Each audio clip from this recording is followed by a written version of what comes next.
হযরত ইমাম আবু হানিফা রহমতুল্লাহি আলাইহি অনেকে কোনোভাবে যদি আলেমদের সঙ্গে নিজেকে মিলাইতে পারে মিলাই ফেলে। আলেমরাও ব্যবসা করছেন, আমরাও ব্যবসা করি, বাস হয়ে গেল। আলেমরাও ব্যবসায়ী, আমিও ব্যবসায়ী। হযরত ইমাম আবু হানিফা ব্যবসায়ী ছিলেন, কুফার সর্বশ্রেষ্ঠ কাপড় ব্যবসায়ী। এক ব্যক্তি আসছেন, এসে বললেন যে এক বয়স্কা মহিলা, যে বাবা আমি একটু কাপড় নিব, আগে বলেন আপনি কেনা দামি দিবেন কিনা। উনি রাজি হয়েছেন, কতটুক লাগবে এতটুক নেন নেন, দিলেন। কত টাকা? টাকা লাগবে না। কেন লাগবে না? বললেন এই থান কিনতে আমার যত টাকা পড়ছিল, আমি কাপড় বিক্রি করে আমার ওই পুঁজি উঠে গেছে, এই যা বডিতে কাপড় আছে এটা আমার লাভের। আপনার সঙ্গে তো আমার ওয়াদা, কেনা দামি দিব, এই অংশ কিনতে কোনো টাকাই লাগে নাই। এই অংশটা কিনতে মা আমার কোনো টাকা লাগে নাই, যেহেতু ওয়াদা এটা আপনি ফ্রি কন। আলেমের মতন ব্যবসায়ী হন।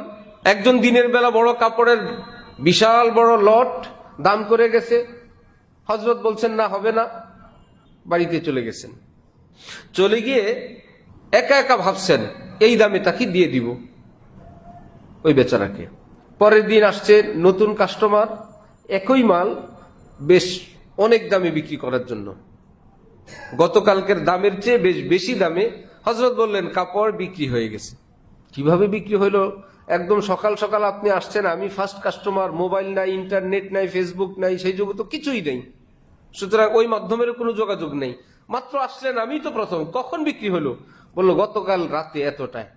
সেটা কিভাবে? বললেন বেচা কিনা হয় ইজাব কবুলে। বিয়ে হয় কিসে? ইজাব কবুলে বিয়ে হয় না? ইজাব কবুলে যেরকম বিয়ে হয়, ইজাব কবুলে ব্যবসা হয়। অর্থাৎ একজনের প্রস্তাব আরেকজনের সম্মতি। ইজাব অর্থ প্রস্তাব, কবুল অর্থ কি? সম্মতি। অনেক সময় অনেকে রাগের চোটের মালের দাম একটা বলে বসে, অর্থাৎ এই কাস্টমারকে ফেরত দিবে। নিবি 4200 টাকা কার্টুন, আচ্ছা নিলাম। এবার কি করবেন? বেচা কিনা হয়েছে কি হয় নাই? আপনি ভাবছেন সে তো 4000-এর উপর নিবেই না, এমন একটা বলি যে যাতে সে ভাইগে যায়। 4200 নিবি, সে বলল আচ্ছা নিলাম। বেচা কিনা হয়েছে না হয় নাই? হয়ে গেছে। এক উস্তাদ দর্শের মধ্যে ছাত্ররা মাসালা বুঝে না, পরে বুঝাইতে গিয়ে বললো বেকুবরা বুঝুস না, আমার মেয়ে খাদিজা আছে না, মনে করে আব্দুর রহমানের কাছে খাদিজার মেয়েরা বিয়ে দিলাম। ওই ছাত্র দুষ্টামি করে বলে কবুল করলাম। ঘটনা শেষ, কাজ হয়ে গেছে। উনি বলছেন মেয়ে বিয়ে দিলাম, প্রস্তাব, আব্দুর রহমান কি বলল? কবুল করলাম। বিয়ের আসল হইল ইজাব কবুল, বিয়েতে হয়ে গেছে। এবার ইমাম আবু হানিফা বুঝাইলেন ওই লোক তো প্রস্তাব দিয়ে গেছে, আমি তো সম্মত হই নাই, এই জন্য বেচা কিনা হয় নাই। রাতের বেলা বাড়িতে গেলে তো আমি সম্মত হইছি, সে না দেখুক, আল্লাহ তো দেখছেন, আল্লাহ তো দেখছেন।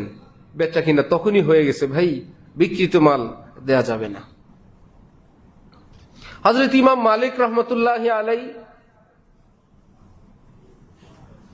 তিনি ব্যবসায়ীদেরকে সব একত্রিত করতেন, মাসআলা জিজ্ঞাসা করতেন ব্যবসা সংক্রান্ত। বলেন তো এই ব্যবসা এইভাবে কি? যৌথ ব্যবসা হলে দোকান ভাড়া কি? আপনি একা নাস্তা খেলে সেটা যাবে কোত্থেকে?